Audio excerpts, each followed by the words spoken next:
사무엘상 2장 22절에서 36절까지 말씀을 교독합니다. 엘리가 매우 늙었더니 그의 아들들이 온 이스라엘에게 행한 모든 일과 회막문에서 수종드는 여인들과 동침하였음을 듣고 너희가 어찌하여 이런 일을 하냐 내가 너희의 악행을 이 모든 백성에서 내 아들들아 그리하지 말라. 내게 들리는 소문이 좋지 아니하니라. 너희가 여호와의 백성으로 범죄하게 하는도다. 하나님이 심판하시려니와 만일 사람이 여호와께 범죄하면 누가 그를 위하여 강구하겠느냐. 그들이 자기 아버지의 말을 듣지 아니하였으니 이는 여호와께서 그들을 죽이기로 못하셨습니다. 아이 사무엘이 점점 자라매 여호와와 사람들에게 은총을 더욱 받더라. 하나님의 사람이 엘리에게 와서 그에게 이르되 여호와의 말씀에 너희 조상의 것이 애굽에서 바로의 곁에 수고하였을 때 네가 그들에게 나타나지 아니하였느냐. 이스라엘 모든 지파 중에서 내가 그를 택하여 내 제사장으로 삼아 그가 내 제단에 올라 분향하며 내 앞에서 에봇을 입게 하지 아니하였느냐? 이스라엘 자손이 드리는 모든 화제를 내가 내 조상의 집에 주지 아니하였느냐?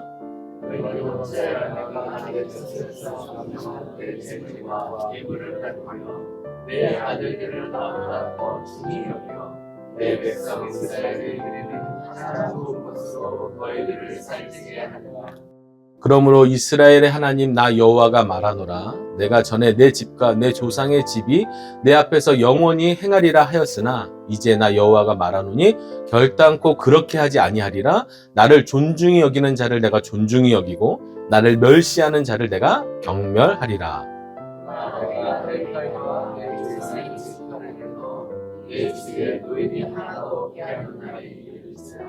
이스라엘에게 모든 복을 내리는 중에 너는 내 처소에 환난을 볼 것이요 내 집에 영원토록 노인이 없을 것이며 내 재단에서 내가 버리지 아니할 내 사람이 내 눈을 생산하게 하고 내 마음을 슬프게 할 것이요 내 집에서 출산되는 모든 자가 젊어서 죽으리라. 내 두 아들 홈니와 비느하스가 한날에 죽으리니 그 둘이 당할 그 일이 내게 표징이 되리라. 내가 나를 위하여 충실한 제사장을 일으키리니 그 사람은 내 마음 내 뜻대로 할 것이라. 내가 그를 위하여 견고한 집을 세우리니 그가 나의 기름 부음을 받는 자 앞에서 영원히 행하리라.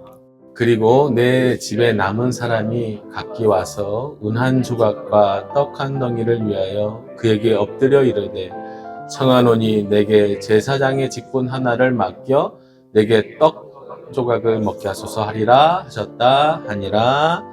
아멘. 네, 하나님께서요 엘리의 가문과 사무엘 이 두 인물들을 비교하면서요 하나님께서 우리에게 교훈하시고 계시는데요. 사실 지난주의 말씀에 이어서 통으로 봐야 좀 더 그 대조가 더 분명한 본문이긴 한데 너무 길어서 이렇게 단락을 좀 나눠서 살펴보고 있습니다. 오늘 말씀에서는요, 점점 악해져 가는 엘리의 두 아들의 모습을 보여주고 있죠. 회막문에서 수종드는 여인들과 동침을 하는 간음죄를 저지르죠. 이것이 이스라엘의 탑 뉴스가 되어서 이미 백성들이 그 소문을 알게 되고 아버지 엘리 대제사장의 귀에까지 들어가고 아버지로서 훈계를 하지만 그들의 탐욕과 쾌락이 이미 우상이 돼 있어서 아버지의 훈계를 가볍게 여기며 자신의 범죄에서 떠나지 않는 아들들의 모습을 보죠. 결국 하나님께서요, 선지자를 보내셔서 이 가문에 대한 심판을 예고하시는 말씀까지 오늘 좀 이렇게 봤는데요. 오늘 주인공은 이렇게 범죄를 저지르고 악행을 저지러 심판이 예고되는 엘리의 가문이 아니고요. 단 한 줄밖에 안 나오지만 하나님의 관심은 사무엘에게 있다는 것을 기억하시면서 말씀을 들으시면 좋겠습니다. 네, 하나님의 뜻을 위하여 준비되어져 가는 사람, 하나님께서 쓰실 만한 그런 사무엘을 준비하시는데 우리 교회도, 우리 예배자들도, 우리 자신이 하나님 앞에 그렇게 쓰임받는 준비되는 은혜가 있기를 소망합니다. 자, 오늘 먼저 살펴봐야 될 것은 점점 악해져가는 엘리의 두 아들의 죄인데요. 첫 구절만 읽어도 너무 확 다가오지 않나요? 그들이 어떻게 행동했는지 22절 이렇게 얘기합니다. 엘리가 매우 늙었더니 그의 아들들이 온 이스라엘에게 행한 모든 일과 회막문에서 수종드는 여인들과 동침하였음을 듣고 아멘. 여기 온 이스라엘에게 행한 모든 일은요, 이미 우리가 지난 시간에 살펴봤던 13절과 17절에 있는 내용들. 제사장의 몫이 분명히 있음에도 불구하고 찔려서 걸려서 나오는 대로 갈취하는 그런 탐욕을 보였죠. 그뿐만이 아니고요. 생고기를 내라 하면서 온전히 하나님께 드려져야 할 기름, 그러니까 하나님의 것도 도적질하는 그런 제사를 멸시하고 하나님을 경히 여겼던 태도를 봤잖아요. 근데 오늘은 한 걸음 더 나아갔어요. 그러한 모든 일뿐만이 아니고요. 회막에서 수종드는 여인들과 동침하는 범죄까지 저지릅니다. 회막은요, 하나님을 만나는 곳을 회막, 모일회자를 써서 회막이라는 단어를 쓰고요. 성막, 같은 거예요. 성막은요, 거룩한 처소라는 뜻으로 하나님의 임재를 강조할 때는 성막이라고 하고, 하나님과 인격적인 관계나 만남을 강조할 때는 회막이라는 단어를 쓰는 거예요. 근데 오늘 회막이 되어 있습니다. 하나님을 만나야 할 장소에서, 하나님의 면전에서 엘리의 두 아들, 제사장들이 간음죄를 저지르고 있는 거죠. 아니, 어떻게 이럴 수 있죠? 이게 상식적으로 가능한가요? 아무리 하나님을 알지 못해도, 인격적인 경험이 없어서도 어떻게 회막에서 수종되는 여인들과 간음죄를 저지를 수 있을까요? 하나님을 만나야 할 장소에서 하나님을 만나지 못하면, 은혜를 받아야 할 장소에서 은혜를 받지 못하면, 하나님의 말씀이 임하는 곳에서 하나님의 말씀을 경험하지 못하면요, 오히려 믿음이 방종이 될 수 있다는 사실을 아시나요? 오늘 예배에 성공하지 못하면요, 오늘 예배에 그분을 만나지 못하면요, 오히려 믿음이 정체에 멈춰 있는 게 아니고요, 그 믿음이 오히려 타락할 수 있다는 걸 기억하셔야 돼요. 은혜 받아야 할 장소에서 은혜를 받지 못하면요, 내 경험만 남은 거예요. 내가 예배 드렸던 내 업적만 남은 거예요. 그러나 은혜를 받는 사람은요, 하나님 앞에서 엎드려지죠. 그분을 더욱더 존중하고 경외하는 자리로 나아가죠.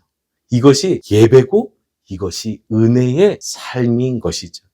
오늘 만약에 내가 하나님을 존중하는 믿음의 태도가 부족하다면요, 내 과거의 믿음의 삶을 돌아보셔야 돼요. 그 믿음의 삶 속에서 하나님을, 은혜를 경험하며 살았다면 반드시 믿음이 좋아질 수밖에 없어요. 그런데요, 그 하나님을 만나야 될 은혜 장소에서 하나님을 경험하지 못하면 하나님을 만나지 못한 삶이요, 오히려 죄를 쉽게 지을 수 있는 무뎌지는 사람이 될 수 있다는 것을 오늘 보여주고 있는 것이죠. 엘리가 훈계합니다. 훈계의 내용을 좀 들어볼까요? 23절에서 25절까지인데요. 읽어보겠습니다. 시작. 그들에게 이르되 너희가 어찌하여 이런 일을 하느냐? 내가 너희의 악행을 이 모든 백성에게서 듣노라. 내 아들들아, 그리하지 말라. 내게 들리는 소문이 좋지 아니하니라. 너희가 여호와의 백성으로 범죄하게 하는도다. 사람이 사람에게 범죄하면 하나님이 심판하려니와 만일 사람이 여호와께 범죄하면 누가 그를 위하여 강구하겠느냐 하되 그들이 자기 아버지의 말을 듣지 아니하였으니 이는 여호와께서 그들을 죽이기로 뜻하셨음이더라. 아멘. 성경에서요, 이미 그 앞절에 힌트를 줬어요. 자, 오늘 말씀의 첫 구절에 엘리가 매우 늙었더니, 물론 육체적인 상황을 설명하는 거예요. 근데 여기서 늙었더니는요, 육체적 늙음이 아니죠. 영적으로 시야나 마음적인 모든 것이 어두워지고 둔하여지는, 그렇게 되고 있는 엘리의 모습을 저렇게 표현하고 있는 거예요. 엘리의 나이에 대한 짧은 이 언급은요, 엘리가 아들들을 훈계라고 가르쳐도 그 아들들을 통제할 힘을 잃었다는 엘리의 모습을 단편적으로 보여주죠. 이미 그렇게 배경을 깔고 있습니다. 아니나 다를까 아들들은 아버지의 말을 듣지 아니하죠. 아버지의 말을 무시합니다. 하나님을 무시하는데, 하나님을 존중히 여기지 않는데 아버지의 말을 들을 리가 없죠. 자, 여기서 우리는 조금 불편한 한 구절을 만나게 되는데요. 자, 어느 구절이죠? 이는 여호와께서 그들을 죽이기로 뜻하셨음이니라. 괜찮으셔요? 이게 조금 불편하지 않으신가요? 이걸 해석하고 좀 넘어갈게요. 이들의 범죄가 정말 얼마나 심각했으면 저렇게 작정하셨을까? 라는 마음을 먼저 이해해야 되고요. 두 번째는요, 표현적 오해예요, 표현적. 여호와께서 그들을 죽이기로 하나님께서 살인을 계획하셨나? 라고 생겨나는 표현적 오해거든요. 자, 우선은요, 두 아들의 죄가 얼마나 무거운 죄인지를 좀 살펴보겠습니다. 이미 지난 시간에 하나님께 드려지는 제사를 멸시했어요. 사람의 것과 하나님의 것을 다 도둑질하는 그런 제사장으로서의 범죄를 저질렀고요. 제사를 멸시했습니다. 하나님을 무시한 거죠. 자, 오늘 말씀에 회막에서 수종드는 여인들과 동침했어요. 간음죄를. 자, 구약 성경에 간음죄는 어떠한 징벌이 따르죠? 이미 돌로 쳐서 죽여야 되는. 간음죄는 어떤 게 성립이 되냐면요. 결혼하여 합법적으로 관계를 맺지 않는 모든 관계를 간음이라고 표현하는 거예요. 성경에서는요.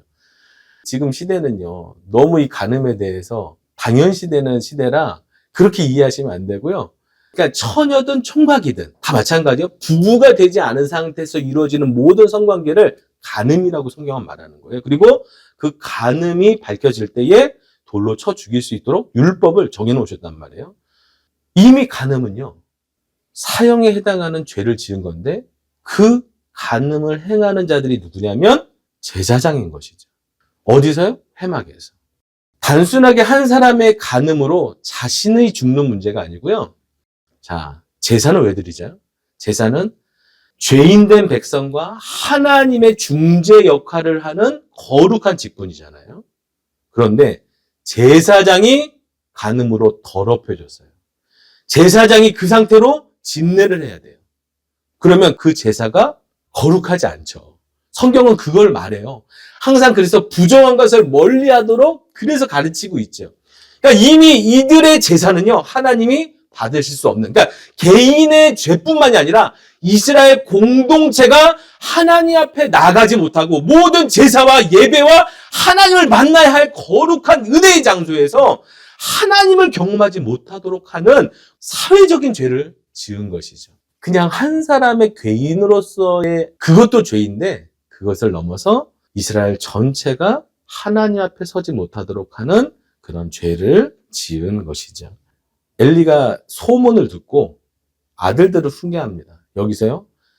너희의 악행을 이 모든 백성에게서 듣노라. 엘리가 들었어요. 근데 여기서 이 듣노라는요. 한 번 들은다는 뜻이 아니에요. 우리 표현이 안 되죠.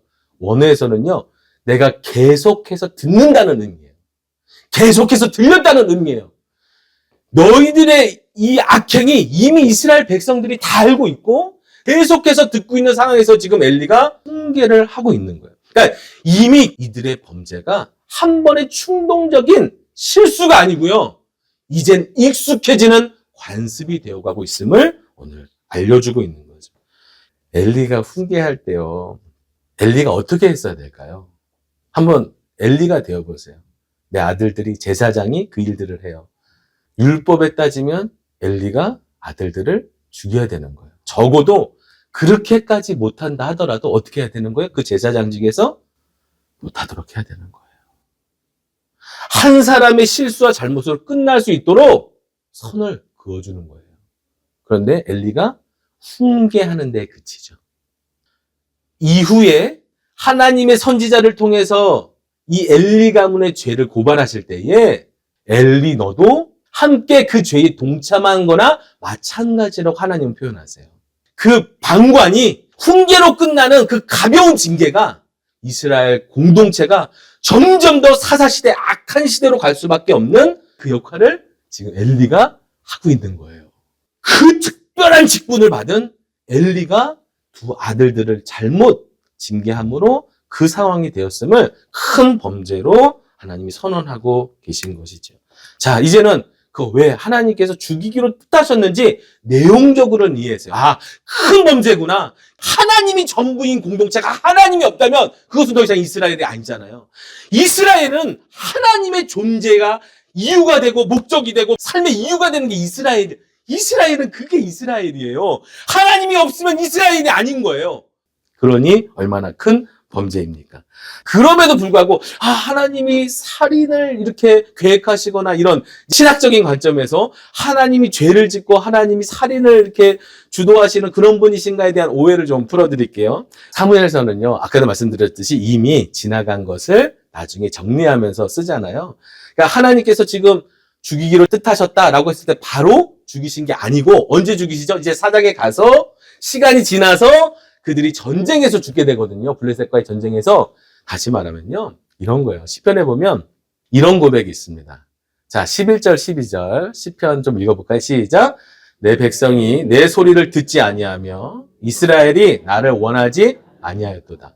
그러므로 내가 그의 마음을 완악한 대로 버려두어 그의 임의대로 행하게 하였도다. 이해가 되세요? 그러니까 사무엘서의 저자는요, 이미 심판을 예고하신 그 선지자의 말씀과 그렇게 이루시는 하나님의 모든 것을 보고 결과를 알잖아요.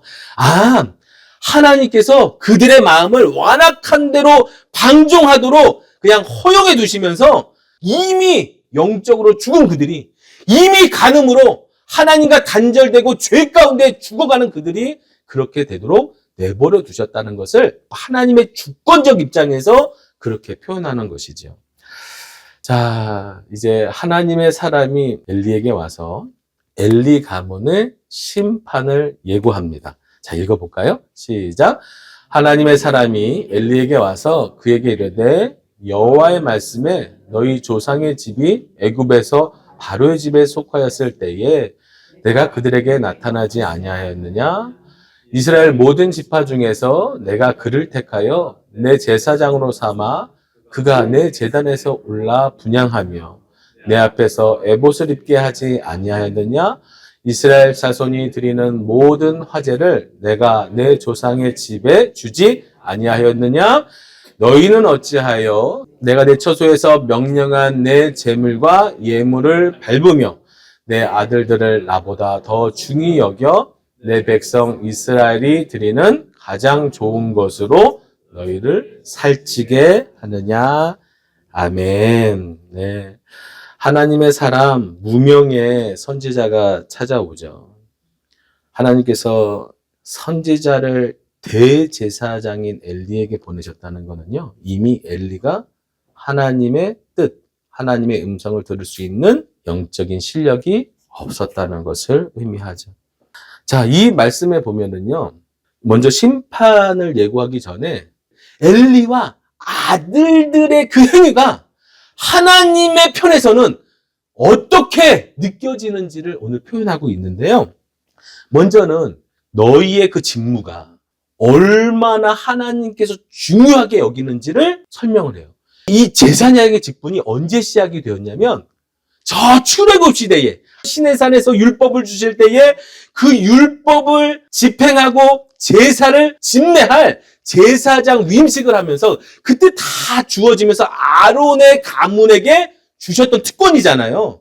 이 아론의 가문에 주신 이 특권은요, 하나님의 선택이었어요. 아론의 가문이 특별하게 무언가를 잘해서가 아니고요, 하나님이 모세를 도와서 이스라엘 공동체를 하나님의 신성국가로 세울 돕는 조력자로서 모세의 형인 아론을 선택하신 거예요. 이 선택에는요, 그 누구도 토달할 수 없는 하나님의 주권적 하나님의 선택이었어요. 자, 그 얘기를 하는 겁니다. 지금 이 엘리는요, 아론의 넷째 아들인 이다말 후손으로 엘리가 지금 가문이 나오는 거거든요. 엘리가 대제사장의 역할을 하고 있고, 이제 그의 두 아들들이 그 직분을 이어서 실제적인 업무들을 집례하고 있는데, 이 제사장의 직분이 얼마나 특별한 권리이고 영광이고 하나님께서 부여하신 은총인지를 지금 설명하는 거예요. 제단에 올라 분향하며 내 앞에서 에봇을 입게 하고 이스라엘 자손이 드리는 모든 화제를 그들의 기업이 되게 하신 특권과 영광을 이렇게 간단하게 설명하죠. 그런데 너희들이 한 행동은 어떤 거예요? 내 재물과 예물을 밟으며. 아들들이 행했던 죄죠. 그 다음엔요, 엘리의 죄입니다. 내 아들들을 나보다 더 중히 여겨. 엘리의 징계가, 엘리의 훈계가 아들들을 고쳐놓지 못할 수도 있어요. 그런데 만약에 고쳐놓지 못한다면 그 엄중한 무거운 직분을 받은 그 책임에 의해서 훈계가 안 되면 율법에 따라 징계라도 했어야 되죠. 그것이 직분에 대한 책임이에요. 그 무거움에 대한 제사장으로서의 도리인 거죠. 그런데 아들들을 하나님보다 더 중하게 여겼다라고 말씀하시면 하나님의 마음이라고 그랬잖아요. 하나님이 엘리를 볼 때 하나님을 가장 우선해야 할 제사장이 자신의 탐욕과 쾌락에 빠져있는 아들들을 감싸며 훈계하는 정도로 그친 것은요, 하나님이 볼 때 엄청난 죄인 것이죠. 자, 그리고요, 드리는 가장 좋은 것으로 너희들을, 여기 너희들이라고 그랬어요. 엘리를 포함한 아들들, 그 아들들의 탐욕과 쾌락의 그 죄악으로 함께 먹고 마시는 그 죄를 동조하고 있음을 표현한 단어들이죠. 네, 여기는 좀 재미난 게 있어요. 우리는 보이지 않지만, 자, 여기에 사용된 단어가요, 살찌게 하다, 저기 빨간 해놓은 거, 저 살찌게 하다가 뭐냐면요, 창세기 1장 1절, 태초에 하나님께서 천지를 창조하시니라. 창세기 1장 1절을 아시잖아요. 이게 히브리어로 굉장히 간단해요. 베레시트, 바라, 엘로힘이에요. 베레시트는 태초라고 번역이 되고요. 바라는 만들다, 창조하다고요. 엘로힘은 하나님이에요. 그래서 베레시트, 바라, 엘로힘인데 여기서 살찌게 하다가요. 바라요, 바라. 여기서는 살찌게 하다로 번역을 했지만 창세기에 있는 1장 1절에 있는 그 바라를 그대로 가져와서 사용했어요. 두 번째는요. 너희가 가장 좋은 것, 첫 번째 되는 것을요. 레시트를 사용했어요. 가장 좋은 곳으로 너희들을 살찌게 하느냐 이 단어 속에요. 창세기 1장 1절이 숨겨져 있어요. 뭐만 빠져 있어요? 엘로힘만 빠져 있어요. 근데 엘로힘이 뭘로 대체되어 있어요? 너희죠. 하나님은요, 이 세상을 만드셨어요. 처음에 살찌게 하셨어요. 부유하게 하셨어요. 하나님께서.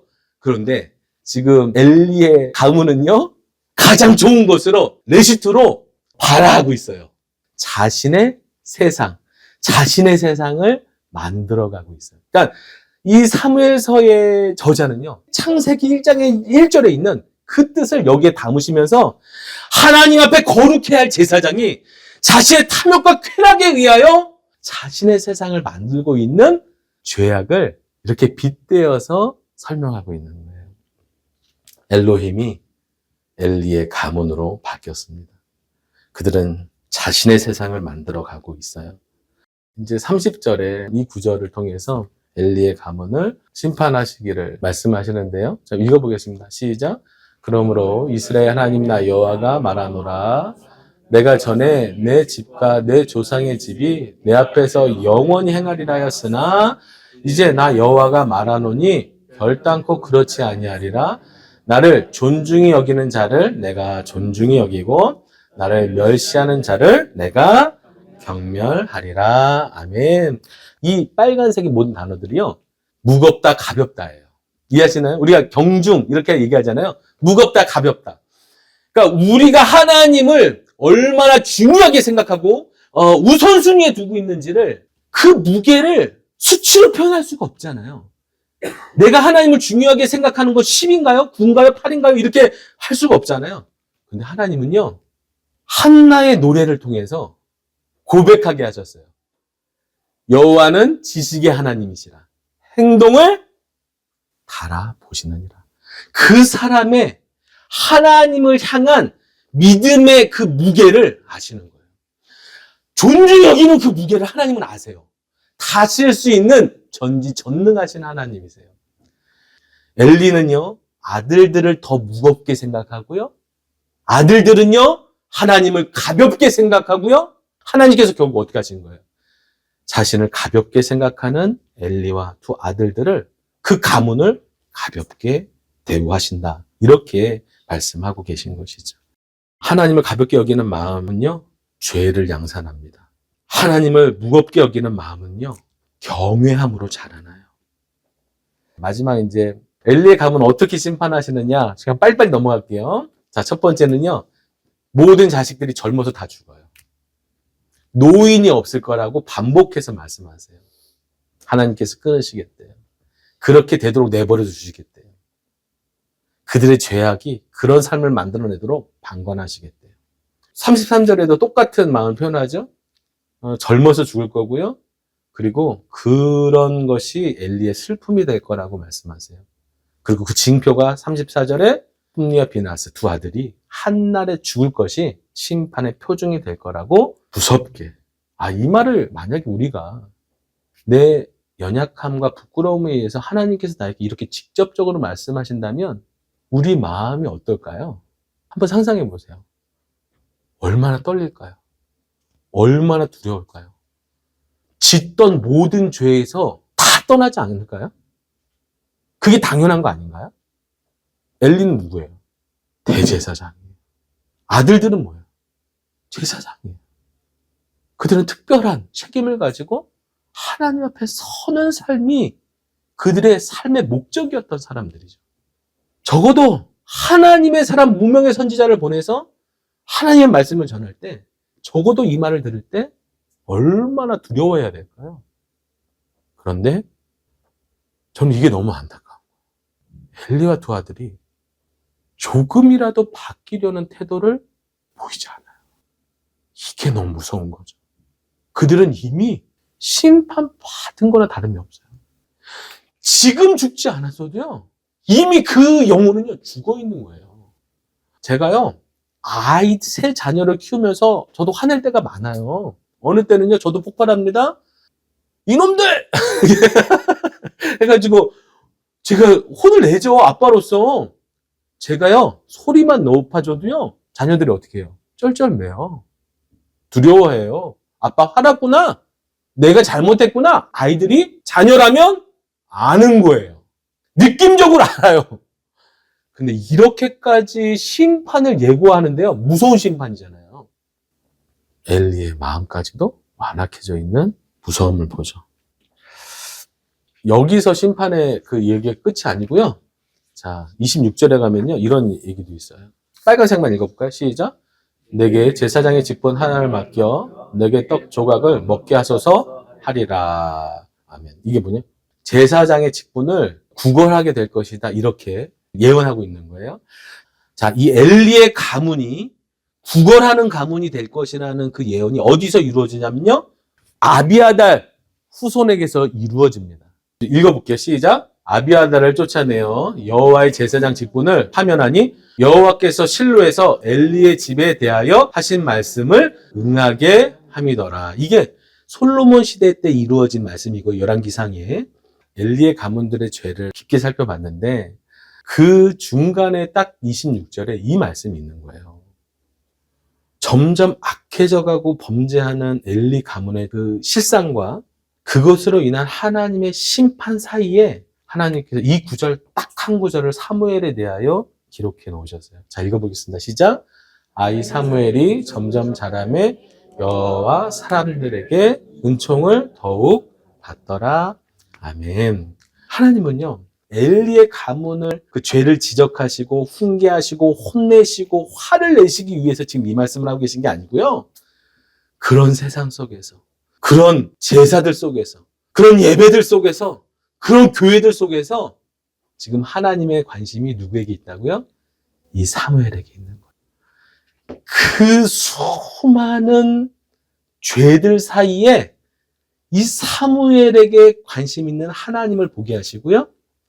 그리고 하나님이 엘리 가문과 사무엘의 이 상황을 대조하시면서 더욱더 사무엘의 삶을 부각시키는 건데요.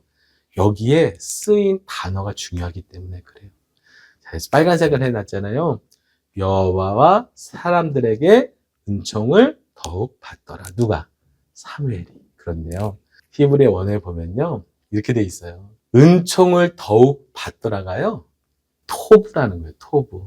하나님 보시기에 좋았더라. 라고 하는 그 토부가 은총을 더욱 받더라로 의역되어 있어요. 엘리 제사장조차도 베레시드 봐라. 자기의 세상을 만들고 자기 배를 살찌고 있는 제사장이 그렇게 살아가는 시대 속에서도 사무엘은요, 하나님 보시기에 좋았더라. 토부가 되고 있는 사람인데요. 창세기 없는 단어가 또 있어요.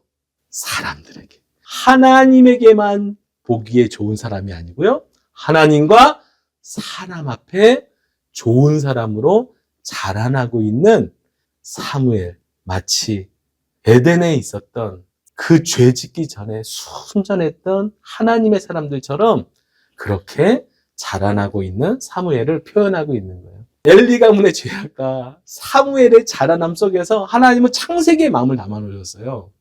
인간의 탐욕과 쾌락과 순간의 욕망으로 자신이 왕이 되려는 그런 세상 속에서요. 지금 사무엘은 하나님 앞에 점점 더 좋은 사람이 되어가고 있는 것이죠. 오늘 말씀은요, 엘리 가문의 죄를 지적하고 막 지적하고 나서 속이 시원한 그것 때문에 하나님 지적하고 계신 게 아니고요. 오늘 우리에게 말씀하시는 거예요. 우리 세상이 그래요. 여전히 창조 이후에 타락한 이후에 모든 세상이 그렇게 자신의 욕망과 자신의 배를 살찌우려는 삶으로 살아가죠. 그런데 하나님의 사람은요, 준비되는 사람은요, 하나님이 쓰시는 사람은요, 어떻게 준비되냐면 좋은 사람으로 빚어져 가는 거예요. 말씀을 많이 알아서 좋은 사람이 아니고요. 예배에 대한 경험과 신앙적 경험이 많아서 좋은 사람이 아니고요. 이 좋음은요, 어디서 나오는 거예요? 하나님을 존중히 여기는. 오늘 계속 반복해서 쓰고 있는 그 단어. 하나님을 무겁게 여기는. 가장 중요하게 여기는. 그 하나님을 존중하는 그 무거운 마음이 그게 나의 태도가 될 때 그것이 믿음이 되고 그 믿음이 경외함이 되고 그것이 점점 더 좋은 사람으로 빚어져 가게 하는 거예요. 그러니까 믿음의 기초는 뭐예요? 말씀이 아니에요. 하나님을 존중히 여기는 태도예요. 하나님 존중히 여기는 태도예요. 내 태도가 적어도 어제보다 오늘이, 오늘보다 내일이 하나님을 조금 더 존중히 여기는 태도로 가야 되죠. 그런데 이 한국교회가 하나님을 알아가면 알아갈수록 존중히 여기는 태도가 하나님이 쉬운 하나님이 되어가고 있어요. 오늘 우리의 하나님에 대한 무게가 우리의 믿음인 것을 돌아보셔야 됩니다. 하나님이 말씀하실 때 그것을 내가 어떻게 반응하는지, 그 무게감. 하나님이 나를 깨닫게 하실 때 내가 거기에 어떻게 반응하는지, 그 존중의 깊이. 어떤 분은 시간이고요. 어떤 분은 사람에 대한 태도예요. 어떤 분은요, 좀 유치하지만 종교적 습관일 수도 있어요. 그런데 괜찮아요. 무조건 다 율법이 되는 게 아니에요. 그 사람이 하나님 앞에 서야 될 때 그 하나님을 하나님으로 존중히 여기는 그 믿음의 태도가 그냥 그게 믿음이에요. 그게 믿음이에요. 오늘 내 예배의 태도가 믿음이고요. 내가 주님 앞에 섬기는 태도가 믿음이고요.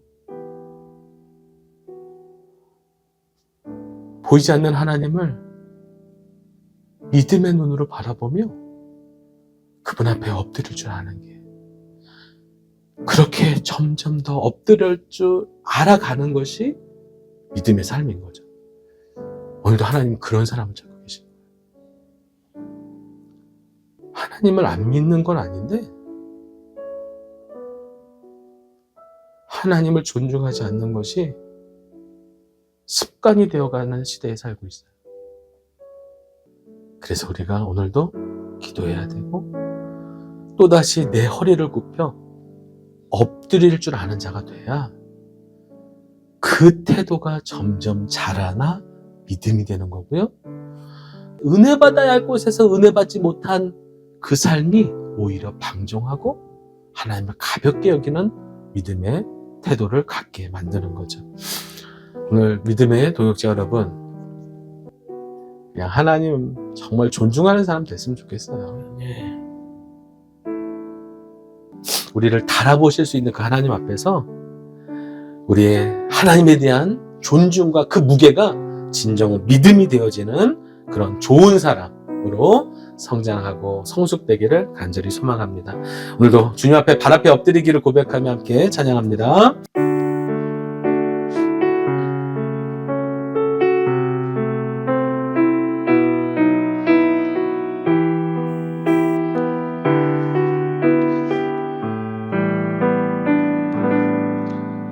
주의 일하심이 멈춘 것 같아도 지금도 역사하시는 예수가 계시니 내 뜻과 생각을 의지하지 않고 주의 뜻을 기다리네.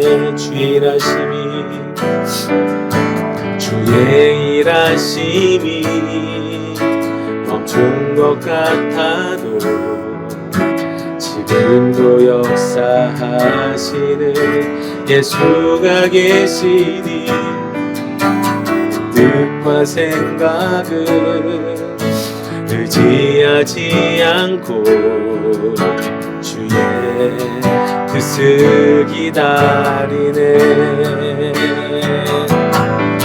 실수가 없으신 진실하고 완전하신 예수, 그의 발 앞에 엎드리네. 항복을 승리로 이끌어주시는 그 은혜 나를 인도하시네. 주만 따르리.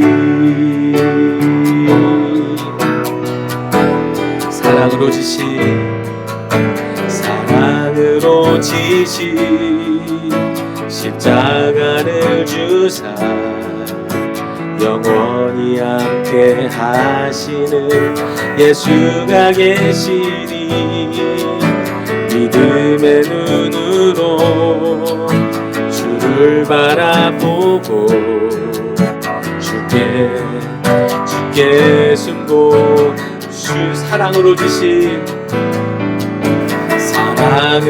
지신 십자가를 주사 영원히 함께 하시는 예수가 계시니 믿음의 눈으로 주를 바라보고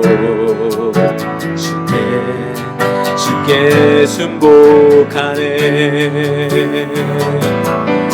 실수가 없으신 진실하고 완전하신 예수, 그의 발 앞에 엎드리네.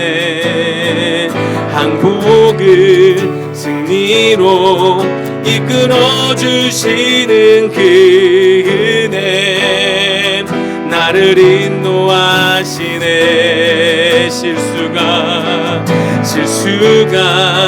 없으신 진실하고 완전하신 예수, 그의 발 앞에 엎드리네. 항복을 승리로 이끌어주시는 그 은혜 나를 인도하시네. 실수가 없으신 진실하고 완전하신 예수, 그의 발 앞에 엎드리네. 항복을 승리로 이끌어주시는 그 은혜 나를 인도하시네. 실수가 없으신 진실하고 완전하신 예수, 그의 발 앞에 엎드리네. 항복을 승리로 이끌어 주시는 그대 나를 인도하시네. 실수가 없으신 신실하고 완전하신 예수 그의 발 앞에 엎드리네. 항복을 승리로 이끌어 주시는 그네 나를 인도하시네. 주만 따르리. 아멘. 믿음은 하나님을 부럽게 여기는 마음이에요. 내가 오늘 내 믿음이 얼마나 좋은 믿음인가를 보시려면 내가 그분을 향한 태도를 보셔야 돼요. 내가 그분이 나의 삶의 우선순위인가? 그분의 말씀에 내가 민감하게 반응하고 있는가? 내가 그분을 정말 존중하고 그분이 화내실 때는, 그분이 따뜻할 때는 그 모든 것에 민감하고 반응할 수 있는, 오늘도 하나님께서 깨닫게 하시고 말씀하시고 나에게 뭔가를 원하실 때에 그것을 과연 한 걸음이라도 순종하며 걸어갈 수 있는가? 이것이요, 이게 믿음이죠. 이게 믿음이에요. 오늘 노래하는 교회를 이런 사사시대 같은 이 시대에 노래하는 교회를 세우신 거는요, 하나님의 실수가 아니에요. 다 이 시대에 교회가 개척되는 것을 실수라고 말합니다. 그런데요, 아니요, 실수가 아니고요, 하나님이요 꿈꾸시는 거예요. 하나님이 이 시대의 어두운 면에 하나님께서 당신의 뜻과 당신의 섭리와 영광을 드러내기 위하여 오늘도 자라나게 하시고 일하실 하나님을 찬양합니다. 여러분, 그렇게 우리는 모였고요, 그렇게 말씀 앞으로 가고요, 그렇게 하나님을 존중하는 태도 앞으로 가고요, 우리의 믿음은 어제보다 오늘이, 오늘보다 내일이 하나님을 더 존중하는 삶으로 가기를 연습하시고 훈련하시고 태도가 되게 하신다면 하나님은 반드시 우리를 통하여 하나님의 나라를 세워가실 것입니다. 그런 교회가 될 수 있도록, 그런 우리의 예배자가 되도록 우리 함께 내 자신을 돌아보며 함께 기도하며 나아갑니다. 하나님 아버지 감사합니다. 오늘 엘리 가문과 사무엘의 이 토부를 보면서 하나님 정말 하나님 앞에 더 좋은 사람 되기를 소망하며 나아갑니다. 하나님 이 예배를 통하여 하나님을 더욱더 경외하며 경배하며 하나님을 존중히 여기며 무겁게 여기는 마음으로 삶으로 태도로 나아갈 수 있도록 주장하여 주시기를 원합니다. 하나님 일에 치이고 바쁘고 아니면 내가 생각하는 그 계획과 아버지 그 우선순위에서 밀리는 하나님이 아니라 하나님이 무슨 말씀을 하시던지 하나님께서 어떤 마음을 주시던지 그 마음에 순종하며 그 마음에 엎드리며 그 앞에 순복하고 하나님의 뜻에 순응할 수 있는 믿음의 사람 되기를 소망합니다. 하나님 그것이 남들보다 대단한 믿음이 아니어도 하나님 적어도 하나님 어제보다 오늘이 더 좋은 믿음으로 더 좋은 믿음의 사람, 하나님의 사람 앞에서 좋은 사람 되기를 소망합니다. 아버지요 깨닫게 하시고 하나님 내 죄악과 허물과 부족함과 부끄러움을 돌아볼 수 있게 하시고 아버지 우리의 믿음의 기초가 하나님 그렇게 하나님 앞에 서는 것부터 시작하는 온전한 신실한 믿음의 예배자가 되어서 오늘 드려지는 이 거룩한 예배 하나님 앞에 경배한 하나님을 존중한 그 예배로 말미암아 아버지를 존중히 여기는 삶의 태도로 나아가는 아버지 삶이 예배가 되는 아버지 그런 노래하는 공동체 되기를 소망합니다. 하나님 우리의 삶의 구석구석에서 어떠한 일 무슨 일을 만나든지 그렇게 하나님 앞에 존중히 여기는 자로 살아냄으로 말미암아 하나님이 기뻐하시는 사람, 하나님이 좋아하시는 사람, 하나님이 흡족한 하나님의 마음을 흡족해 하는 사람이 되어서 오늘 이 땅을 살아가며 하나님이 그런 기쁘게 해드리는 노래하는 공동체 되기를 소망하오니 은혜를 베풀어 주시고 우리 모든 예배자를 마음속에 영감을 허락하셔서 하나님 주께서 말씀하시고 마음 주실 때에 기꺼이 그 주님 앞에 경배하며 살아가며 엎드리며 순복하며 하나님 그것을 승리로 이끄시는 하나님을 경험하는 인생 되도록 은총을 베풀어 주시옵소서. 아멘. 하나님 평생을 하나님을 존중히 여기는 마음을 훈련하며 살았는데도 이것이 얼마나 어려운지를 고백합니다. 주님 오늘 예배 우리의 삶의 예배 하나님 앞에 서는 그 매 순간마다 하나님을 존중히 여기는 마음을 앞서게 하시고 믿음의 눈으로 주를 바라보게 하시고 그분 앞에 엎드려 순복할 수 있는 믿음을 허락하셔서 하나님 앞에 붙들린 자, 하나님의 특별한 영광과 은총을 누리는 하나님과 함께하는 인생이 되도록 인도하여 주시옵소서.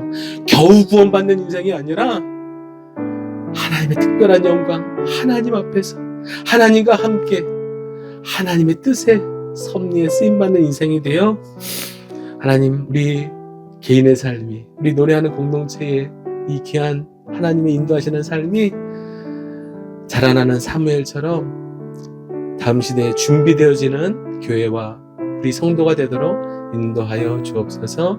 한 주간 열심히 이 믿음의 싸움, 내 자신과의 싸움으로 하나님을 존중히 여기는 삶을 살아가기를 다짐하오니 은혜를, 힘을 베풀어 주옵소서. 지금은 예수 그리스도의 은혜와 하나님의 사랑과 성령의 교통하심이 하나님을 또 사람을 존중히 여기며 더 좋은 사람으로, 믿음의 사람으로 하나님이 여기시는 무거운 삶이 되기를 간절히 바라는 예배자들 위해 영원히 함께 하시길 간절히 축원하옵나이다. 아멘.